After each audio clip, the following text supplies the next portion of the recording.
Let folks trickle in.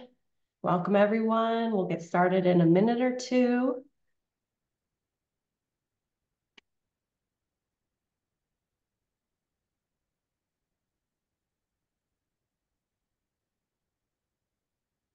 Nick, I was going to say your video this morning, you look like your Apple Vision avatar. I was about to ask you if you were joining with that. Oh, you're muted. Maybe I should have joined as my avatar. I think you should one of these sessions. Okay, I will do that. All right. There's folks still trickling in, but we're going to go ahead and get started. Good morning, good afternoon, good evening, everyone. Welcome and thank you for joining us today. My name is Alex Kron. I'm BPOC's Digital Operations and Collections Information Analyst. And here with me today is Nik Honeysett, BPOC's CEO, is my co-host. For those who are joining us for the first time, BPOC is a nonprofit digital strategy and strategic planning consultancy based in San Diego, California. We've been hosting free technology webinars since late 2020 to help facilitate discussions around the technologies that we use in museums, libraries, archives, and galleries, and to provide resources to the community. You can check out recordings of our past webinars on our YouTube channel and learn more about BPOC on our website. Before I get started and turn it over to Amy, I want to mention that we have Zoom captioning available as well as Otter.ai transcription services in the upper left-hand corner if you need transcription assistance. Please put any questions that you have in the Q&A section. We'll have time for questions at the end of the webinar today. We are also conducting a survey on AI usage in the cultural heritage field. I'm going to put that link in the chat, as well as we are gathering resources on AI guidance, frameworks, educational resources, as well as links provided by our guest speakers on the series. I'm going to go ahead and put that link in the chat as well. In addition, sorry, that I just wanted to mention that that document is a living document. So we are going to continue to update it as we, continue through the webinar series. So please check on it periodically, as you'll probably find new information there that you didn't see before.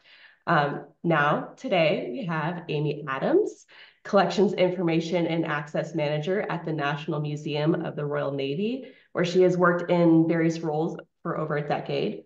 Her work has predominantly focused on managing and caring for the National Museum's archive, photographic, library, film, and sound collections, while developing and leading on how the National Museum digitally manages its collections, including systems and workflow architecture, as well as preservation and access methods.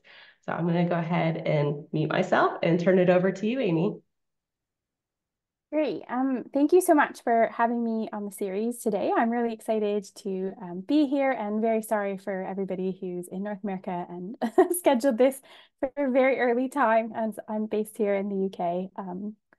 So yeah, thank you so much for having me. Just really excited, and hopefully can give some experiences of how we've been trialing artificial intelligence, particularly in collections management work at the National Museum. So just to kick off to begin with, I thought I'd explain a little bit about the National Museum and about me as well, my background. So the National Museum of the Royal Navy is a nationally styled museum here in the United Kingdom, and we have a number of sites. So we have our main headquarters, which we call it, down in Portsmouth, which is where I am today, and that's located in the Portsmouth Historic Dockyard, and we have a kind of number of sites within that. But we also have sites kind of across the UK as well.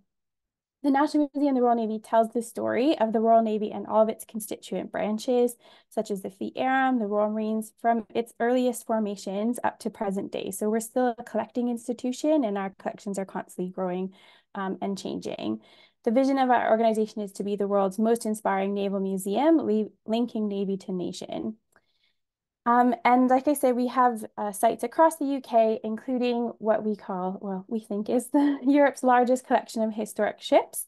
So for example, some of our sites are one up in Northern Ireland, has HMS Caroline, the last surviving battleship from the First World War, and HMS Trincomalee up in Hartlepool as well. Just to note, we are what's called a nationally styled museum here in the UK rather than a national museum. And the big difference around that is funding. So though we're like a national museum, our funding is quite different than large national museums in the UK, which are predominantly funded by the government. We only receive a very small, essentially grant and aid from the Ministry of Defence. And the Royal Navy itself. And most of our income is generated through like ticket sales and other commercial means. So I kind of say that because it impacts the size. So though we say we're a national museum, we're probably not as large an organization as people think we are behind the scenes. So there's really just a few of us kind of doing some of this work. Just a little bit like to give a trigger warning as well, talking about the content that's in our museum, because we are a museum of essentially an armed force. Some of our collections obviously represent conflict and difficult histories, and also representing the institution of the Royal Navy that's had global impact, whether that be positive or negative. In terms of things like, essentially propping up the British Empire in many ways for a number of years. Our collections are really diverse and have some kind of diverse and difficult histories in them. I don't plan on particularly talking about anything upsetting today, but just in case if anything comes up, I do plan on showing some of our collections. So if they're upsetting, but please do get in touch with us. We're always open and happy to have conversations about some of these histories and how we could do better to reinterpret some of them. So that's enough about the museum. A little bit about me. Like Alex said, I've now been at the National Museum for over a decade, and my role and work has always been sort of in archival collections, particularly libraries, photographic collections, documentary archives, film and sound, etc. And my work has always also really focused on collections management practices, how we do documentation, registration, collections moves, and also then the other end of collections access. So how do we make things accessible to the public, a lot of times physically through research reading rooms, but also more predominantly, like a lot of people, and since COVID, digitally. How do we make these collections more digitally accessible and available? And so that involves a lot of things like systems like collections management, online collections, digital asset management, and more digital preservation as well. Because as a museum, we woke up to the fact that digital things don't just continue to exist forever. So we need to do something about that. And I'll just give a little bit of a context and perhaps why I called this a crash landing into AI. It's because I am a trained museum professional, but I honestly never thought I'd work in digital to save my life. I purposely avoided the kind of elective in my studies course on digital because I thought I don't understand that and it's not for me. And lo and behold, I've spent most of my career working in digital in one form or another. So a lot of what I do is kind of self-taught, learn on the job, learning as I go from other people, etc. So as we'll see a little bit more, crash landing and how to use these technologies is probably an apt term. So that's a little bit of background. A bit more background, perhaps, on why we were interested in artificial intelligence. And I guess the big thing to begin with, like so many cultural institutions and museums and archives, we probably have too much stuff now. Our collections are really, really extensive. The number we like to quote is that we say we have 2.5 million items. Now, I will caveat that to say that includes like our archive and library collections, which when you start counting every photograph, get quite extensive, and we do have quite big archives. But at the same time, I would say it's probably on the conservative side as well, if you are counting all of our archive collections. So like I said, we not only have historic ships, but we have large other items like figureheads. So for example, you can see one there, we're doing a large figurehead project at the moment. Vehicles, boats, aircraft. We have a really significant collection of aircraft at our Fleet Air Arm site, artworks, paintings, watercolors, and lots of other artifacts like flags, uniforms, and like I already said, extensive archives as well. So just, really big collection for us to manage. Which then kind of leads on to the next problem, which I like to call the data mountain. So then the kind of difficulty of documenting and then just managing all of these collections, even just for internal purposes. So you can see our collections management system, we use Axial Collections, an example of it there. The amount of information that we really expect our kind of curators and collection staff to generate these days in order just to properly manage and keep track of these extensive collections is a lot. There's a lot of data. So we document to the Spectrum standard here in the UK, but we also kind of have an in-house standard, and it's a bit smushed with the archival standard ISAG. But really, those standards are quite extensive these days. They require a lot of information. And in order to make systems like our collections management system really work properly, that data has to be there. It has to be good quality. Otherwise, even just our internal staff can't find, locate things, search for things, and really do their jobs without that data. So there's just quite a lot around that. There's then like the secondary kind of problem as well of digital assets. So we also run a digital asset management system, which we use Piction. You can see an example again on screen. Again, a lot of data required to kind of make those systems run and searchable. And that's not just like from a kind of conservation or collection staff where we have a kind of very specific way of recording and understanding data, but thinking about other colleagues in the organization, like programming or marketing, you know, we might describe something in a very technical sense, like the curators might immediately go to, oh, that's a very specific battleship. Whereas, you know, our programming colleagues might just want to find all the animals, for example, in the pictures, and we've not bothered to list out bunny because we didn't think it was that exciting. We've gone really technical and said, oh, that's a ship's pet in specific. So it's kind of that thought of not only, you know, data for kind of previous when we think about like cataloging standards and that kind of inventory sense and that need to just find and manage things, but also that other sense of now using collections and making it accessible, which is kind of a different kettle of fish in terms of data and how we make things accessible. So that's just thinking internally. Well, like a lot of people, there's also this idea of making your data accessible to people outside of your organization and publishing collections online. So this is an example from our online collection. And again, that kind of idea of data and the way it's being used is completely different for an external audience. So, you know, like a lot of people, we've just gone, oh, here you go, have all of our data. Well, that's great, but it's again in a specific sense. And, you know, that public, again, they might just want to search for ship, and we've not bothered to put ship on a record because we've gone specifically to like, well, that's a Type 35 class destroyer or something really technical, because that's where we're kind of used to working and operating and thinking about things. And again, they might just want to find like the pictures of horses in our collection. And we've not necessarily always cataloged that out in that way. And I like to kind of think sometimes of curatorial bias as well. So again, that idea that we think about things in a really specific way and our public or people we're trying to engage with don't necessarily look at that or think about that in the same way. And particularly thinking like a lot of people, since like the Black Lives Matter movement and thinking about, again, we have a collection that's really heavily related to like colonialism in many aspects. How do we kind of decolonize or review the legacy of the British Empire within our collections? How do we better represent some of the social histories as well, and kind of source communities and things that these items have come from that, you know, we've not been very good at representing in the past, and how do we better highlight some of those stories and histories in our collections? And if the data doesn't represent them, then these items aren't visible because they don't come to the forefront when you're looking for things in the collection as well. So lots of thought kind of around that.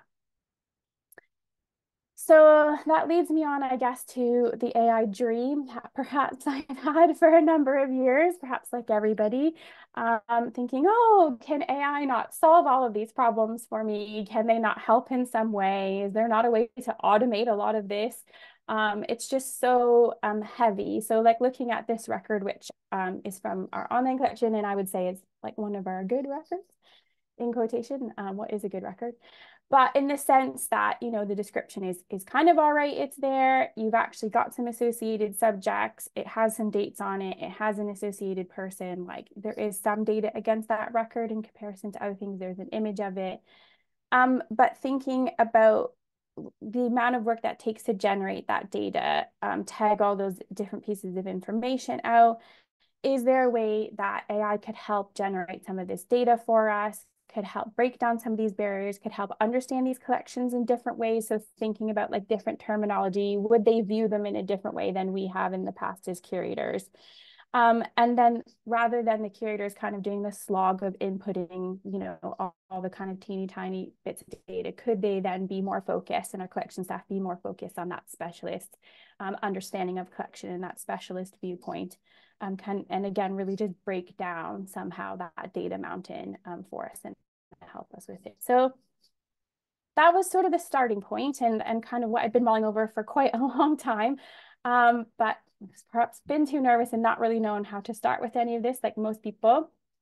And so where did the opportunity come? Well, for us, it came in the form of some academic partners. So actually, randomly, it came through our head of conservation, whose other half happens to be in data science, and had worked for a number of years with the University of Southampton with our CORMSIS research group, so the Center for Operational Research, Management Science, and Information Systems. And they kind of thought, oh, we could probably work with some of these students, like this could be helpful for us too. And we contacted them essentially, or she contacted them and said, you know, could this work be done in like a museum? You know, is there kind of case studies that we could work on some of these? And they said, yeah, that would be really exciting. They were really interested to kind of work in a different industry than they had traditionally. And we kind of pitched them a few ideas. And again, didn't have any of the technical knowledge or understanding, just kind of thought, these are my problems. Can you fix them? And they said, yeah, we think we could do something with that. So we were given the opportunity last summer. They run sort of master's students programs where it feeds into the student's thesis and kind of like real world examples. And we kind of pitched them 3 projects that we thought we would try. And these were the poor students who had to essentially put up with us and our lack of understanding last year. And essentially we had 3 projects, which I'll go into a little bit more detail, that ran over the summer months leading up to the student's dissertation in September.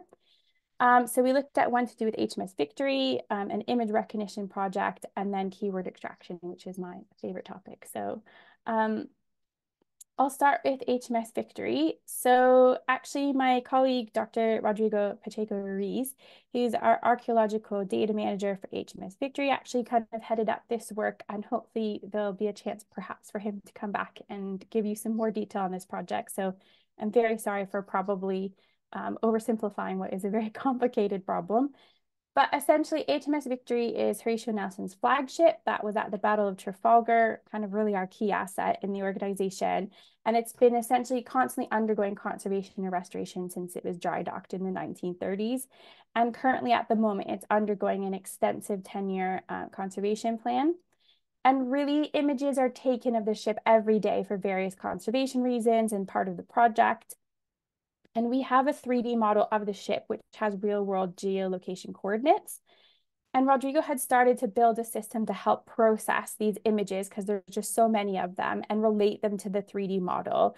So essentially the idea was if we could make a base layer of images on the 3D model, and if then more images were fed in, it could notice that, oh, well, this image is more or less the same as this one, but it's slightly to the left, and then assign it new coordinates, really to make sense of that photographic archive. So like later on, people could come back and understand what work had been done to the ship.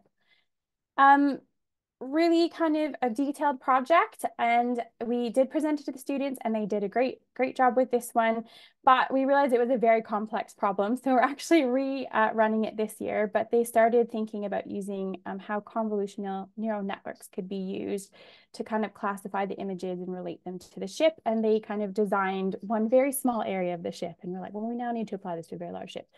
So again, hopefully we'll come back and talk about it more, but we're running that one later again this year. So hopefully we've got 10 years, the conservation going on. So hopefully by the end, we'll have a system to process it all. So that was the first one. The next one we did was an image recognition project. So being Naval Museum, we have a lot of pictures of ships and ships portraitures, as you can imagine. And particularly, we have one large collection called the Wright and Logan collection, which was taken between the 1920s and sort of the late 1990s. And essentially, they were a local photographer who took a picture anytime a kind of warship was coming in and out of Portsmouth Harbor. So it's a really extensive collection. About 2,000 of, I think, about 200,000 images are digitized. And we also had a lot of other ships' portraits. And we knew there was a lot of image recognition tools out there. They've been around for a long time, but we really wanted to know whether something could be trained to learn like a specific naval set of information. How much could it determine exactly, you know, that's a Type 35 destroyer? Because that's the one I mention all the time, because despite being at the Naval Museum for 10 years, it's the only ship I can identify, besides maybe an aircraft carrier submarine. So I was like, wouldn't it be great if we got new photographs and it could tell me what it is? Obviously, my much more experienced colleagues, they can tell you in about 3.5 seconds, but for whatever reason, that information escapes me all the time. So we, again, had a really great student who worked on this and actually, again, used convolutional neural networks to look at this problem and got some really wonderful results with it. Flagged up some other things, like particularly around how do we even classify a ship? So we then had to question ourselves, because we thought, oh yeah, it'd be straightforward. We'll just hand them a list of these are all the ship's classifications. And actually, even amongst historians, you know, is it a battle cruiser or a battleship or a cruiser in its own? It gets very confusing for anybody who likes ships. You'll probably understand. But had to work out the fact that, you know, the researchers like, we need a list of like 13. And we were like, oh, well, that's a bit difficult. So had to scratch our heads around that a little bit. But had some really great results to prove that it is possible.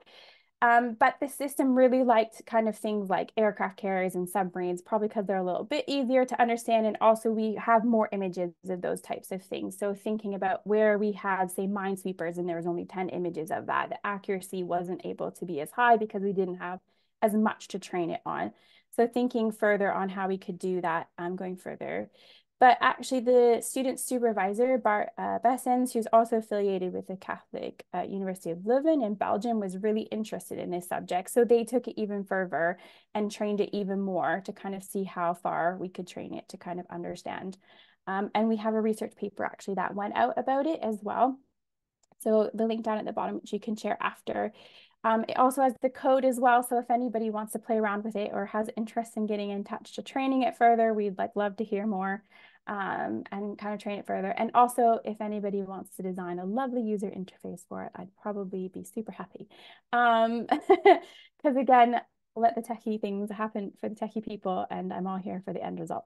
So that was really exciting. And one thing also that was really exciting about this project was that Bart also worked with another one of his colleagues, Seppe Vanderbroek, who actually designed another tool within it to show how the network was making its decisions.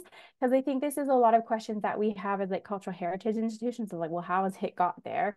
I would say computer science students, they don't necessarily care in the same way that we do, but I think where we're constantly put up as like, you know, truth institutions and having that level, we like to know how these machines work and operate. So he was actually able to design something, that heat map, which you can show at the bottom, on where it was kind of focusing its attention when it was making a decision. So the aircraft carrier can see it kind of highlights around like the ski slope ramp, for example, for takeoffs, or the submarine, you can see obviously really like the conning tower. So you can kind of get, okay, well, that makes sense. That's why it's focusing on those to kind of classify it.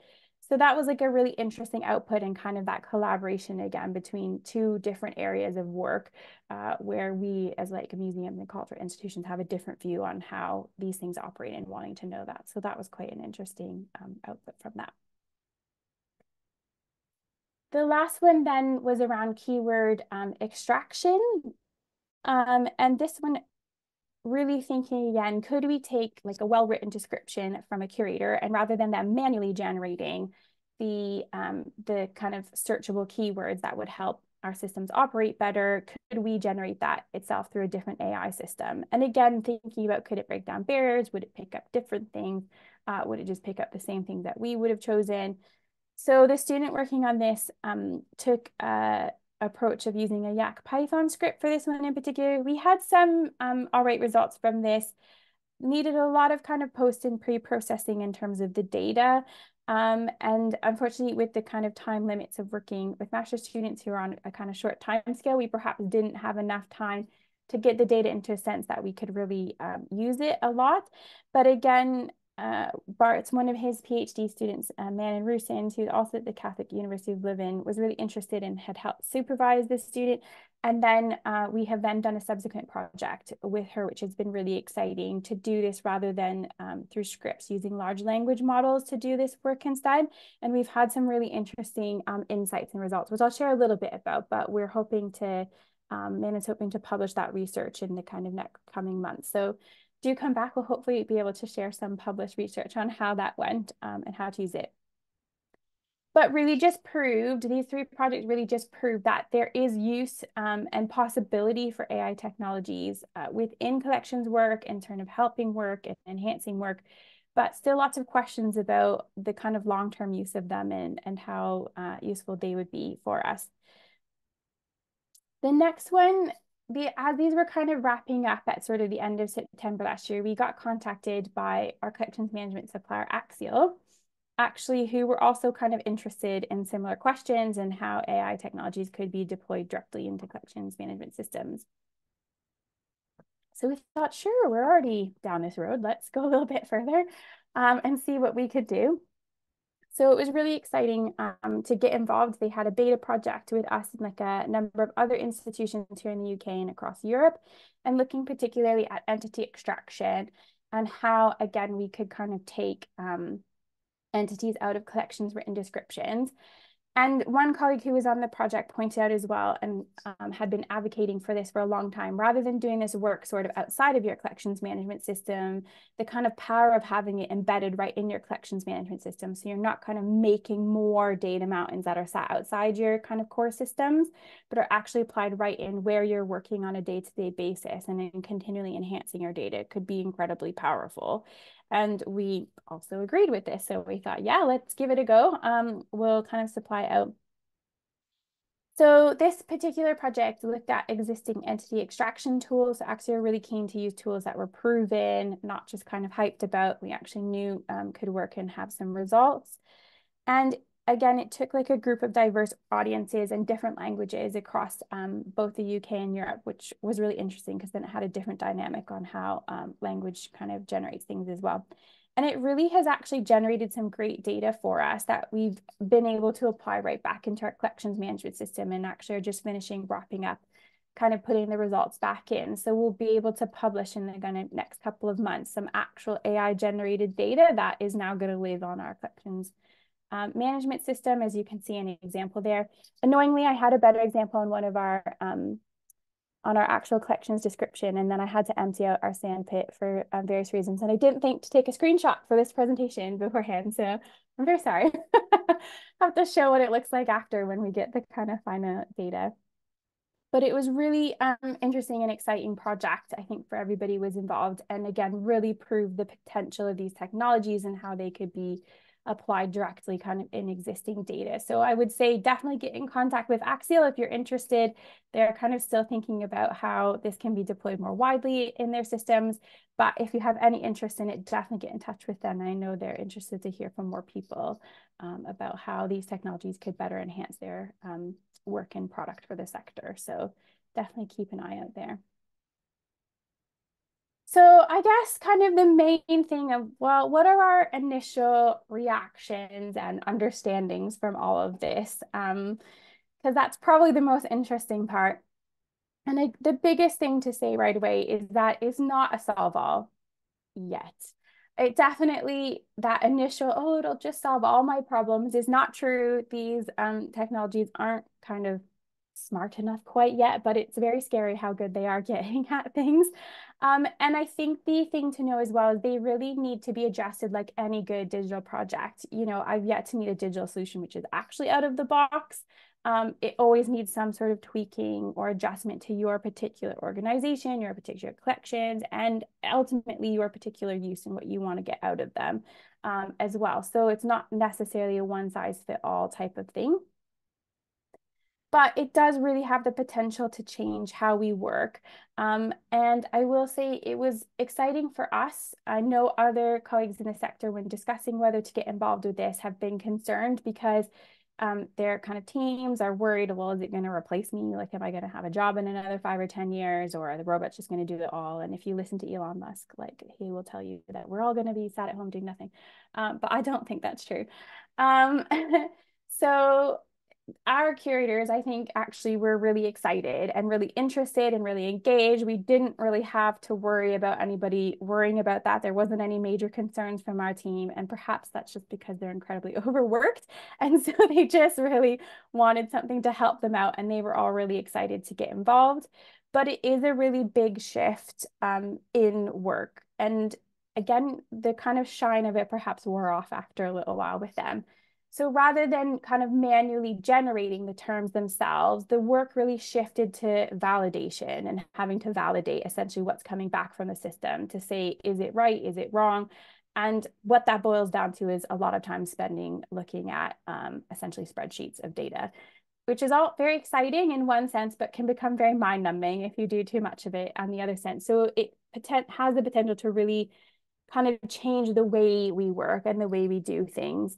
But also thinking around that validation question, I think part of that also depends on the level of risk you're willing to undertake as an organization on using these technologies as well. And I was perhaps not risk adverse to begin with, but was like, no, we need to validate everything. We're a truth organization. We can't kind of be coming out with something that's false.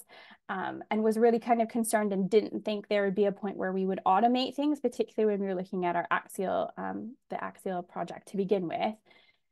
And we got really to a crucial point in the project where data was starting to come back. And a colleague on that project said something which I think will stick with me forever around these technologies. And they said, and I'm kind of paraphrasing, so don't hold them to the wall about this one. But they said, well, we as collections or curator staff can make mistakes and do so very boldly.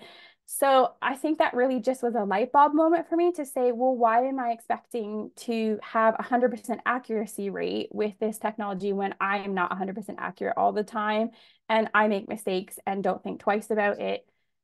So I couldn't have that kind of level of uphold. And it also really highlighted as well when we ingested what was a validated set of data back into our CMS and thought, oh, it's perfect because it's all validated. So these should all be correct. And then I think my boss within 2 minutes found an error that it was linking out to the wrong Wikipedia page. And I was like, right, okay, great.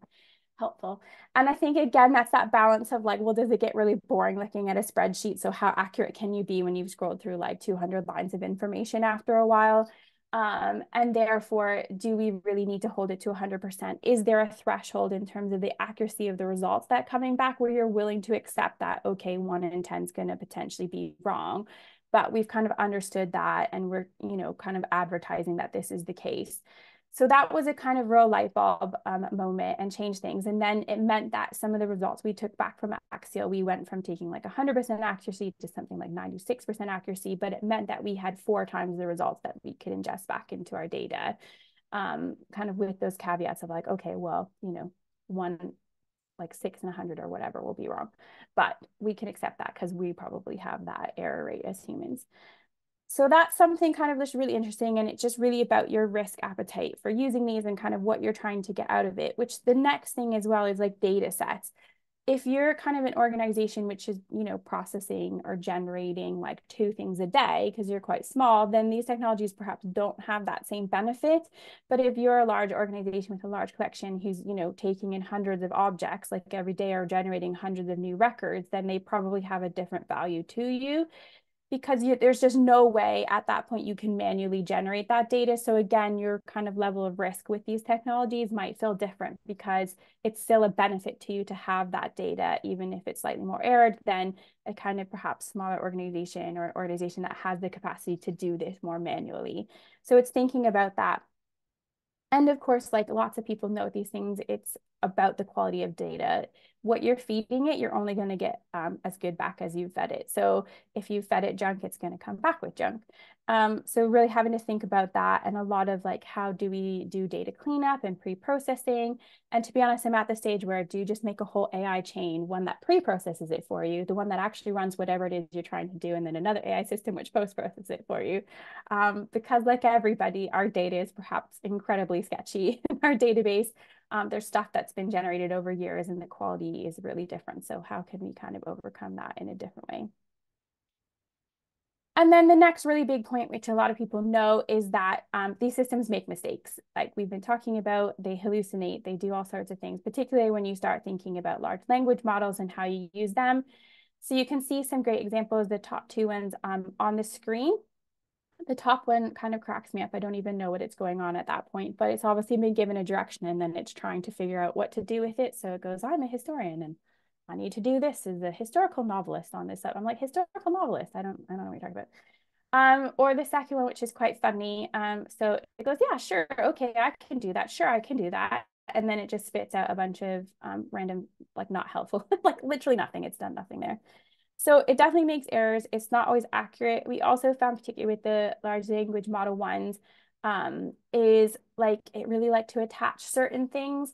So for example, anytime we had something that related to the 1700s, it would immediately link it to the American War of Independence. Don't know why. Or anything with the Second World War had a high likelihood of linking to D-Day or Churchill, which a lot more happened in the Second World War than just Churchill and D-Day. I know they were important. So that kind of like bias, there's definitely bias in this technology. And one thing you really have to understand is where they're trained and what's kind of gone into train this system beforehand, like particularly thinking about large language models. Well, my only conclusion is a lot of these things are trained on the internet, and the internet is Wikipedia. So there must be a higher prevalence of things to do with the American War of Independence on the internet, or D-Day or Churchill. So again, we're just going to be perpetuating those histories again if we're kind of keeping up with that as well. Or even then more thinking down into, we've done quite a lot of work in the organization in the last few years. Sorry, my course's laptop's dying right now. I'm just gonna plug it in at the same time.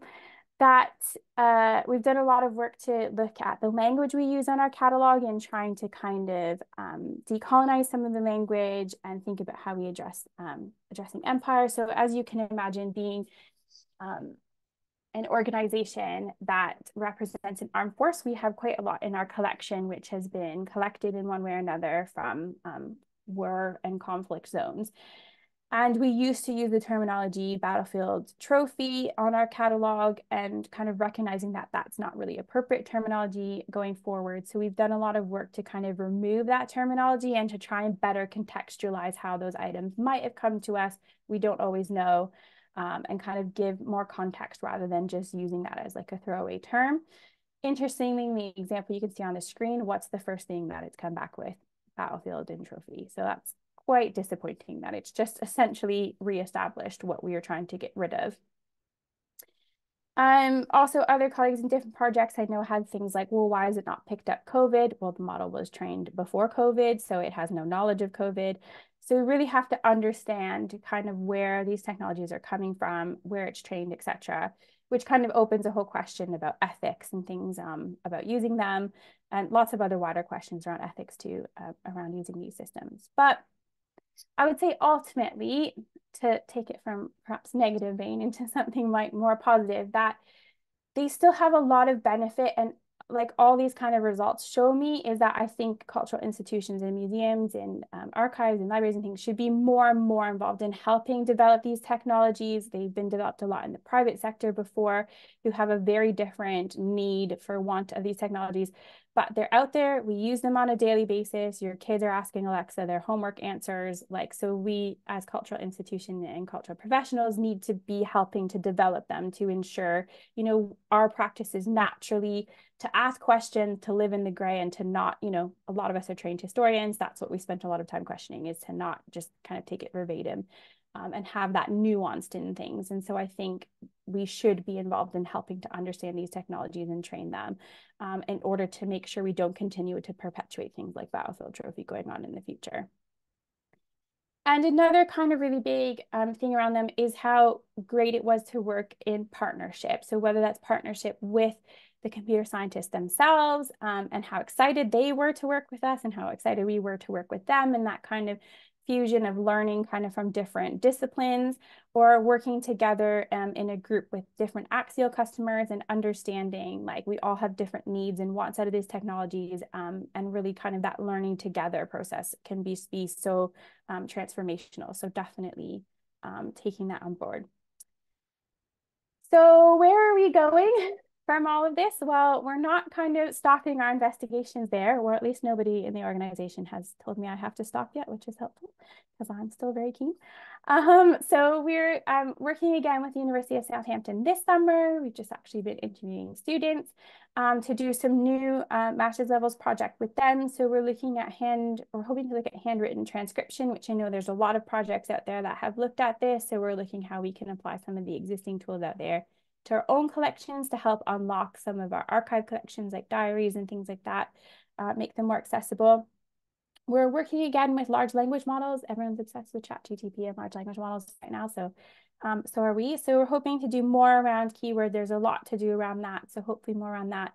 But also we're going to move on now, which I know some others have done already, and hopefully to build on others' research around actually describing like photographic collections. So rather than even having an initial description to begin with, how far can it actually describe the photograph to begin with, and kind of trialing that? Because we have a really large like photographic album collection, for example, or slides.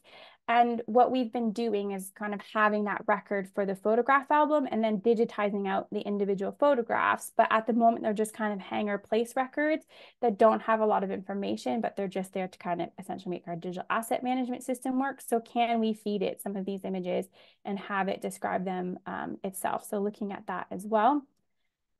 And also, then we're also going to start looking at how we can actually use these technologies to help us with some of this actual data management and processing. So particularly, again, around our digital assets, we've deployed a new digital asset management system in the last few years, and we have a really large backlog of historic digital assets that we need to process into it, about 1 million to be exact when we calculated. And I think we've calculated it's going to take us 10 years to manually sift through that. So we're quite keen to see whether we could cut that time down, because 10 years is a bit too long in the world of digital. So that's an exciting one for us. So if anyone has examples of this already, please do get in contact, because I like to learn from others. Which leads me on how to get started in AI if you're interested in it yourself. And I really would encourage other museums and cultural professionals to do so, because I think we should be in these conversations. But the first one is just to learn from others. Lots of people are starting to work in this area now. There's lots of projects already out there and people working on things. So definitely learn from each other where possible. And I'm keen to learn from others too. Partnerships, definitely see where you can make partnerships, whether that's with other academics in your area, other cultural institutions as well. And there's lots of kind of groups developing out there. We've, some of us here in the UK have made one called AI in Cultural Heritage. So please join that. It's got like a mailing list as well. And we try to meet kind of every couple of months to highlight different people's projects and what's going on. It doesn't just have to be the UK, lots of international as well. And then there's also one AI for Land, which is, I think, based more in the States, but they've got chapters across the world as well. And they hold a really great conference, which I think is this year in Australia. So definitely check them out as well. They've got absolutely tons of resource. So there's lots out there, even, you know, it's really exploded in the last 12 or 18 months. So definitely lots to learn from, and just would really encourage people to get involved. It seems scary, but I think just take the leap and you'd be surprised. It's really exciting. So that's it for me. Thank you so much. And yeah, just hopefully have some questions. Big questions. Thank you, Amy, for this fantastic presentation. Honestly, this has been incredible, especially for me personally, coming from a collections manager background. We have gotten a few questions. So I'm going to go ahead and get started with those. So the first question is, what do you think are the main challenges of the spectrum standards, if any, in relation to AI use? Oh, let's start with the difficult ones. I don't know particularly if there's like something wrong. It's made me question the standards. I'll say that. I haven't looked at it like particularly in spectrum as such, but for example, like we've done a lot of work thinking about keywords and like trying to standardize like our terminologies we use in our database and things like that. And then where we're now generating loads of different keywords, and they come out in much different formats from like AI technologies, I've kind of questioned like, is it worth the effort of like standardizing all our terminology? Is it actually helpful? Does it really like matter? And again, does it then make a kind of more difficult entry point, because the way we're standardizing it is probably creating that kind of level of curatorial bias again. And like, so does it even matter like that you kind of, we spend a lot of time being like, oh, these are junk terms, like, so that's been the big question. But I don't know in terms of like standards, like whether there's a kind of bias, but to them particularly. But I think that's one area of reflection I've had is around keywords and whether it's worth trying to care how standardized your terminology is anymore or not. So, so following on from that, Amy, have you or did you consider kind of leveraging AI to kind of police how you're using the standards? It's something that I'm thinking about going forward. I don't know how we would do it, but it's definitely something, and I think it kind of came out of the group we were doing with Axial as well, is like, can we start deploying AI to do to do our data processing for us? Like, so again, making this really long chain of like AIs pre-process it to then actually do the processing you want and then to post-process it back into the format you want to ingest it. So I definitely think people are asking questions around that, but I can't say that I've necessarily done anything yet to highlight how to achieve that. But yeah, there's definitely questions of using AI to police itself for sure. You've kind of touched on this already in your presentation, Amy, but one of the questions that was submitted from someone who'd registered was, how can AI be used for database cleanup projects? Yeah, there's so many different tools, I think, that can be used to help for it. Like I said, we haven't particularly gone into that one like just yet. I'm still questioning it because it's hard to understand what to do with it until you kind of know how it comes back with the data. And I'd say one thing we did try to do, particularly with like large language models, was we tried a couple instances where we tried to get it to format it for us a bit more. And I'd say it failed a lot more when we were too restrictive on it, which is something that hopefully we can reflect in like a wider report when we publish research.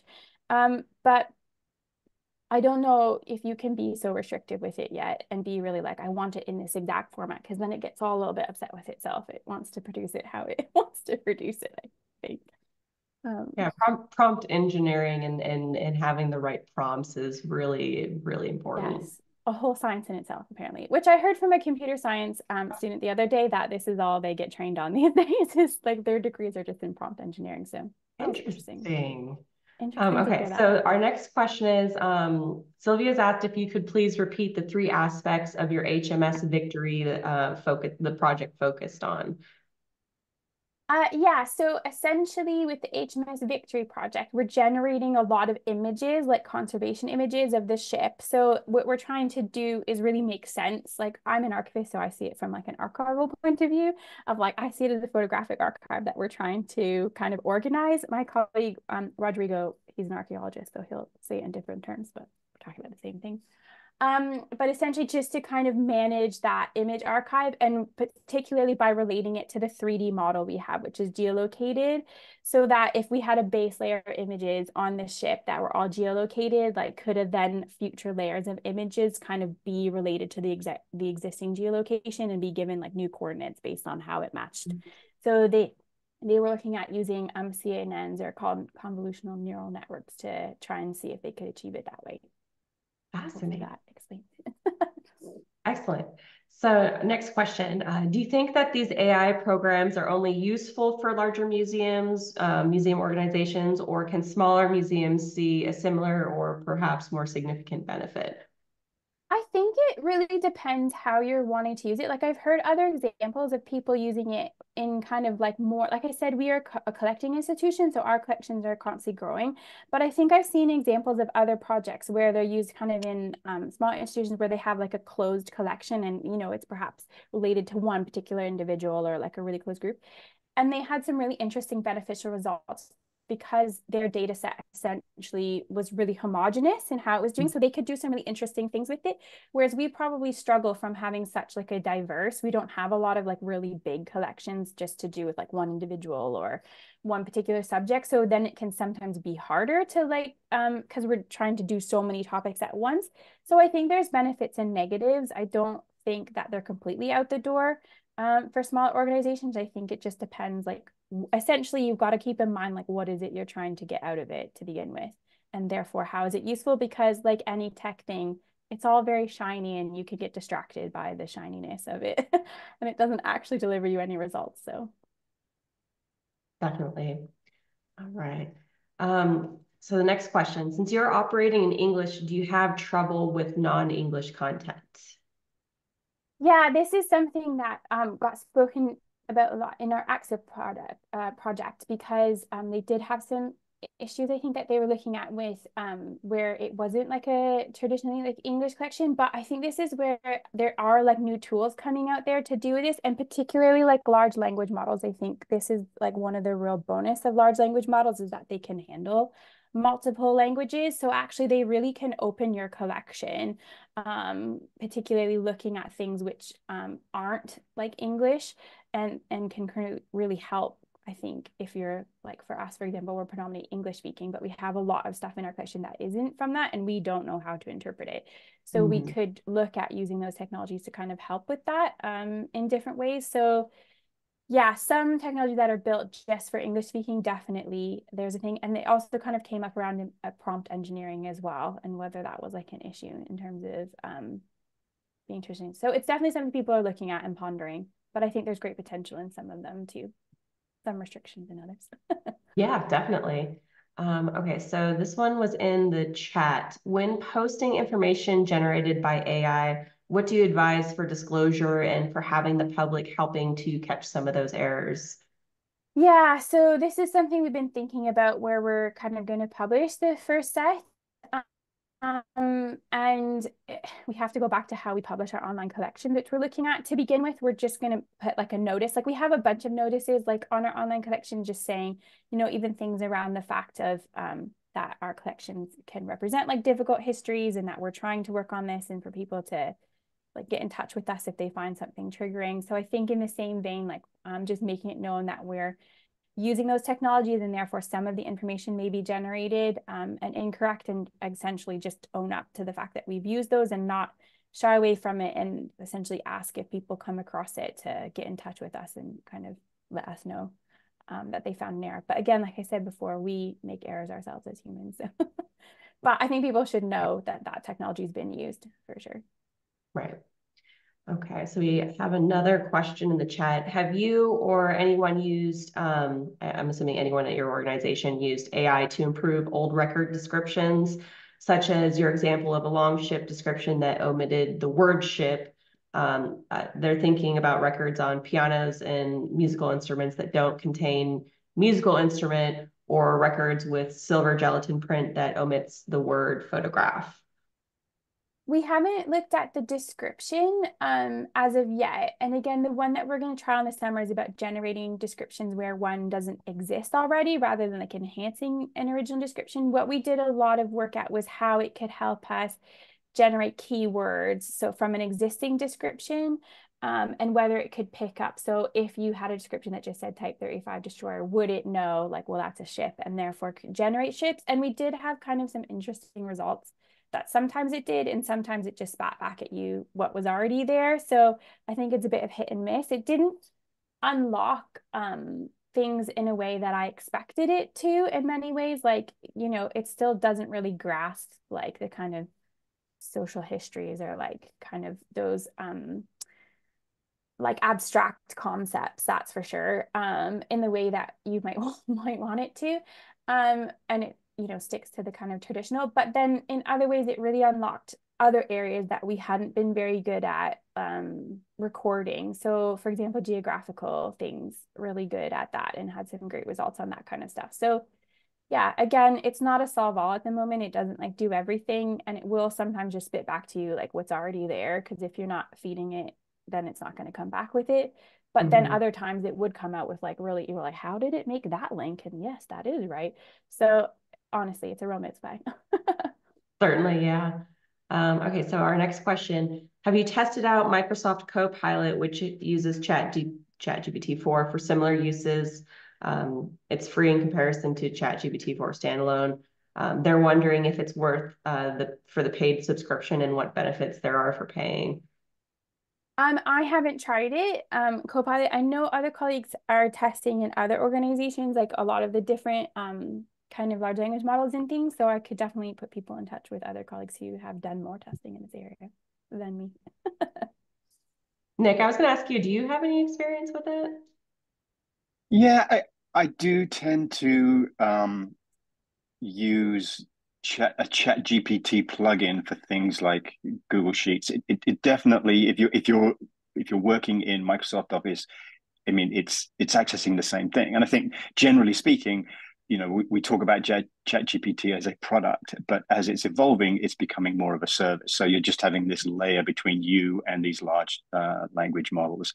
I mean, I think the benefit for paying is if you want to have access and speed when you want to use it, then pay for it because that delivers you the service. If you're just kind of an occasional user and you're not relying on it a lot in terms of responsiveness, then I'd say you don't need to pay for it yet. Especially if you're just experimenting too. Yeah. Yeah. Excellent. So this next one, thanks, Amy, for the presentation. Quick question. Did you release some of your collections in the form of data sets? So ready for computation, digital scholarship?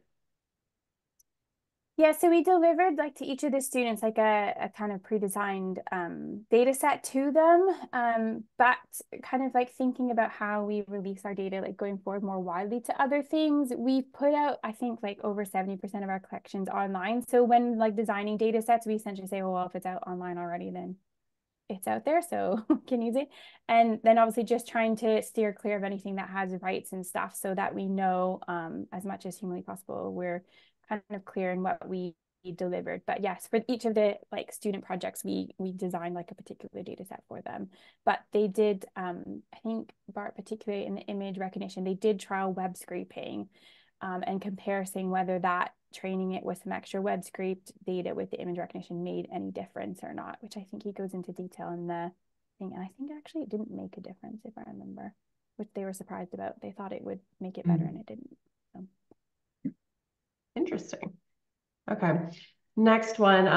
How are you explaining to the public about when a record or description is generated by AI as far as transparency goes? Yeah, so at the moment, our online collection, we don't have we're doing some updates to it over the summer. So hopefully we can add this. So if anyone in Axial is on the call, I want to add this to, to our product, please. But it's one thing that like where Axial is our collections management supplier, they've been thinking about that, and so they've been thinking about how to design that into the system and how to flag that it's AI generated. And there was lots of talk in the beta group as well about how we do that. So they kind of have come up with a method within Axial on how to do that, and then hopefully when we do a bit of change to our online collection, we can kind of then add that publish field so it kind of comes up to say this is AI generated. Right. All right, so next we have you had challenges with ensuring GDPR/sensitive data remains compliant? Yeah, it's something that, we're constantly, it's so difficult because you're constantly trying to get to grips with it yourself inside your collection. And we tried as much as possible to be responsible, but I think we had to accept like, there might be a small chance that again, we've messed up and we didn't know. So anything that was flagged that had like rights issues or GDPR issues, we made sure try not to release in the same way we don't release it online, but it's something we're constantly always reviewing and looking at. But one thing that we made sure when we were working, and this is where it was like really helpful working with partners and particularly like academic partners who they're going to work to that same standard that you want to, they're going to have all these compliance things themselves in the research that they do. So it was really kind of making sure and working with kind of good agreements between us and our partners that made sure that as much as possible between like the partnership that we weren't kind of contravening any of that as well. Okay, great. I think we got one more minute left, one more question. Is data produced using AI tools, which is ingested back into the CMS, marked as such internally, or I think another similar transparency question, whether that's internally or on the public interface? Yes, it is. It is marked, but then we're trying to work out how, when it came back with the same results as like a human generated one, how we mark it that it's AI and how we mark it that, well, but it was already there anyways. But yes, Certainly. it is marked. Well, thank you, everyone. Unfortunately, we're not going to be able to get all the questions today. You did see Amy's email address on her presentation. Please feel free to reach out to her directly, or if you missed it, reach out to me, and I'm happy to get you connected. Amy, thank you so much for participating in the series and sharing your work with us. This was a fantastic presentation. We will be back next month with 2 more webinars as part of our Dreaming of AI webinar series. Stay tuned for more information on all of that. Follow us on our social media channels to stay tuned on BPOC activities and future webinars. Don't forget, if you haven't already, to take some time to complete the survey if you haven't done so already. I hope everyone has a wonderful rest of their week, and we will see you next time. Take care. Thanks, Amy. That was fantastic. Thanks. Thank Thank you. you. Bye.